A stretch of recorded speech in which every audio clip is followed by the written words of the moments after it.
kufanya uzinzi, wakaanza kuabudu miungu mingine, wakaanza kufanya uzinzi chini ya mioloni na chini ya mwamba, wakafanya machukizo machoni pa Bwana.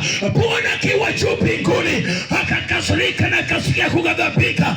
Ndivyo ilivyo na hata na wewe mpendwa. Mungu anakupenda sana, Mungu anakupenda sana, lakini dhambi zako, lakini uovu wako imekutenganisha na Mungu. Na ndiposa jioni ya leo tumekuja kuleta habari njema ya kwamba ni msimu wa kurejea.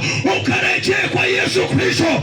Yesu anakupenda, ndiposa Mungu akamtuma Yesu akaja wakati kama huu. Lengo na kusudi mpendwa, sikana kwamba ukaendelea kupotea kwenye anasa na usherati, sikana kwamba ukaendelea kupotea kwenye ulevi na anasa ya dunia.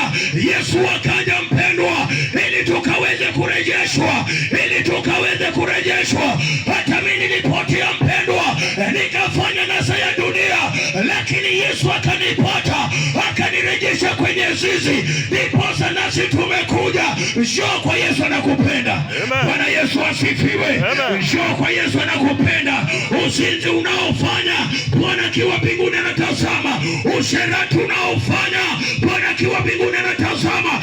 Anaugua ndani ya moyo wake, akatuma Yesu mwana wake aje duniani, akateswa viboko 40 kasoro moja, akapigwa vijereti, ikawa amedungwa kwenye mbavu, ukatoka maji na damu. Maji ni kwa ajili ya uzima na damu kwa ajili ya agano, ili ukapate kuishi.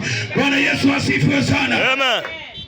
Wapendwa, neno tulilo nalo ni kana kwamba Yesu akaja ni kwa sababu ya kuturejesha. Yesu akaja ni kwa sababu ya kutupata.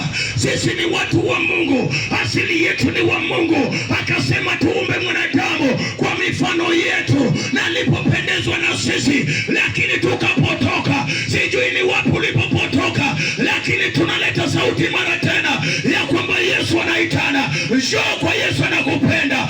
Njoo kwa Yesu, anakupenda. Wacha usherati. Njoo kwa Yesu, anakupenda.